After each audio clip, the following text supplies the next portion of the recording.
that, and I think it's one of these things with the NCAA tournament coming up, knowing the reputation of Scott Woodward, there may be some implications on the next coach possibly participating in the tournament. I don't know anything. We'll get Liucci's thoughts to kind of see what direction he expects Scott Woodward to go in. And then I guess the highlight of this past week, it had to have happened on Saturday about the 8th inning at Olsen Field. And you want to talk about the trajectory of a season and maybe even if there is a season-altering win on the schedule. If you'll go back and you'll remember a couple years ago, A&M kind of struggling, putting along in SEC play, and they go down to Baton Rouge and playing on Sunday in a rubber game in Baton Rouge, and things not going A&M's way. And they go out there in the top of the ninth, and I think in about 4 hitters had tied with 2 outs. 2 outs in the ninth. 4 hitters in a row reach base, and it was capped off by a Walker Pennington pinch hit home run. The bottom half of the inning, A&M shuts out LSU, gets a diving play by Nick Chorby to win the series, and then the outlook on the entire season changed from that point on. If that happens with this A&M baseball team, you're going to look at that 8th inning on Saturday and say that was the key moment. That's where this thing turned around. And I'll tell you this, because through 9 innings on Friday night and through 7 innings on Saturday, it did not look good for A&M. And there was a lot of questions being asked, and you had to take inventory of a lot of aspects of the team. And really out of nothing in an 8th inning where Vanderbilt had walked A&M all weekend and put A&M on base all weekend, the Aggies continued to struggle with runners in scoring position. Jonathan Dukoff with a huge 2 RBI single.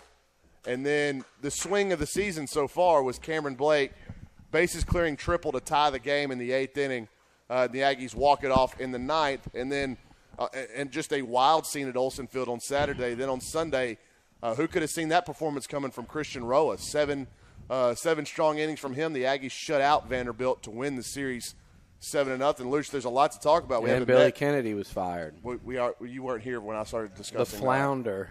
Here's the thing. So I didn't know where you wanted to start. We haven't met in a week, so we had basketball coach. My buddies over there at lunch were telling me to be 1 minute late to see if you could have them penciled into Omaha by the end of that minute.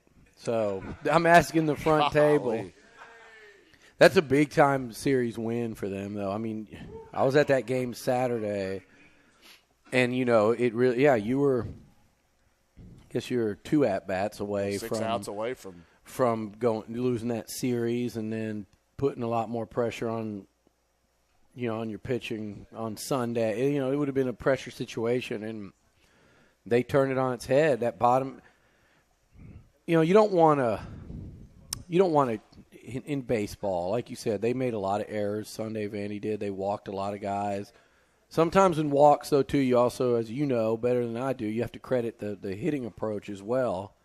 But, you don't want to put too much on it. But that 8th inning is one of those deals where you might look back on it as like a season turner. I said 2 years ago at LSU when they had that top of the 9th where Pennington hit the go-ahead home run with 2 outs, and then Chorby makes the diving play. They win the series in Baton Rouge, and that team goes to Omaha. Inning in the swings by Jonathan Dukoff and Cam Blake, and say that's where it got it going. As a baseball team and as a coach, Luch, I can tell you that much like with anything in sports, you need something to grab onto and just be confident, right? And the swing to tie it up when A&M had struggled so much all year getting that big hit. The triple, the bases clearing triple to tie the hitters for Vandy up and down the order. And then for Christian Roa to do what he did on Sunday, there was talk to Scott Clendenin, and then you read Hop's post game, and I don't know, I wouldn't know if I would call it. Are you quoting? No, I wouldn't call it. Hop They were calling it one of the more not dominant performances, but like efficient. It was like he went through against that offense 7 innings on 90 pitches, and just an incredible performance out of nowhere. And I think that was the thing, was like you thought you might get 2 times through the lineup for getting to get 7 innings, and to cap that series was, like I said, it was unforeseeable, I think, in time the way he performed. So A&M got Rice tomorrow night, then they go on the road to Kentucky. Huge weekend. The story of college baseball in the opening weekend was Texas A&M nationally. And the Aggies entered the poll, or not entered the polls, but moved up to the polls today at number 13. Okay. Deserved. 13, and 6 out of the 6 of the top 18 are SEC West. want to get your thoughts on the basketball thing too, and Yeah. kind of the direction that this thing's going to go, because with the NCAA tournament still out there, and like I said this off the top of the show, just knowing Scott Woodward's reputation and his expectation, it's like there could be some implications of some coaches still coaching, and A&M have to wait a little bit. Well, I mean, you're going to have to wait. No one – they're going to hire someone that's coaching in the NCAA tournament. That much I'm certain of. And I think all signs, and it's what I've been hearing since this thing started weeks and weeks ago, where it was speculation or, just as it became increasingly likely that it would happen, is, Buzz Williams is a primary – look, sometimes it's not that complicated, right? I'm not saying Buzz is the only answer. And I'm not saying Buzz is the only guy that Scott Woodward looked at, because it's not. But sometimes it's not that complicated. And if you look around college basketball right now and you say, who could Texas A&M hire at this type of salary? And yes, folks, they are swinging big in terms of the salary. This is not a Jimbo Fisher $7.5 million hire. This is also not football at Texas A&M. It's basketball. But it is a night and day difference. When Buzz Williams gets approached or got approached this time by Texas A&M, it's a hell of a lot different than it was a few years ago when they hired, or a few years ago, 8 years ago when they hired Billy Kennedy. It's a lot different. They did not have the money to go get, or weren't willing to spend, or didn't have the money to go get Buzz Williams from Marquette, which it's pitiful that Virginia Tech did. It's pitiful that, South Carolina could go make a hire like a Frank Martin away from Kansas State after he took him to an Elite Eight, and South Carolina got him, and now they got a Final Four out of it. Texas A&M has never historically shown that level of commitment, that level of, or that desire to go out and be great at basketball. And I know they gotten the right guy. They had the right guy in Billy Clyde, and Bill Byrne. I will say this about Bill Byrne: he did everything he could to keep Billy Clyde, and right up till the very end, did everything he could. Wasn't happening. And Bill Byrne made a good hire in Mark Turgeon, but and Billy Gillespie. But my point is this: those are two slam dunk basketball hires, and that's what ultimately got them. And we talked about this a lot last week. It was just the consistency wasn't there. The up and down. You go to 2 Sweet 16s, you get beat by 20-something points. But look, 2 Sweet 16s, an SEC regular season title, an epic overtime battle for an SEC tournament title, some unforgettable, maybe the greatest comeback in tournament history. I would say maybe the two biggest postseason wins in Texas A&M history. I would say that. Maybe the one in the 80s where they beat North Carolina in multiple overtimes, right, to go to the Sweet 16. So two of your top three postseason wins ever for Texas A&M basketball. Beating Louisville and Rupp would be top five. But that come from behind against Northern Iowa, which you said arguably the greatest comeback in tournament history. And then beating North Carolina by 20, the defending national champs, Roy Williams in Charlotte. But again, up and down. But getting back to the point about Buzz Williams, so you show this level of commitment that you were unable or unwilling to show back then. Folks, basketball, it's really fun to be really good at it, and we've gotten plenty. This is the most fun time of the year if you've got a team in the tournament. And we've gotten plenty of tastes of that over the years, and we've seen Reed Arena sold out on weekends. We've seen 8, 9, 10,000 people there at midweek games in the conference. There's no reason why you can't get there and stay there. Get there and stay there. And instead of a couple coaches ago with Turgeon and a lot of Aggies were turned off because he always whined about the lack of attendance, I think you're going to have a guy in Buzz Williams if you get him, and I feel confident. Again, I said this morning, Bronny, it's never done till it's done. And when a coach is still coaching games, I mean, what if they went to a Final Four at Vatech and just the emotions ran high? It's like, I can't leave this. But, who knows? But I feel very good about the fact that I think for the second time in as many major sports. Scott Woodward will end up getting his guy. But here's the thing about this.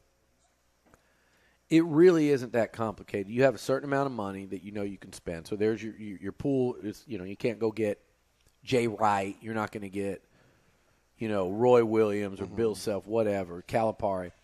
You know what your cap is.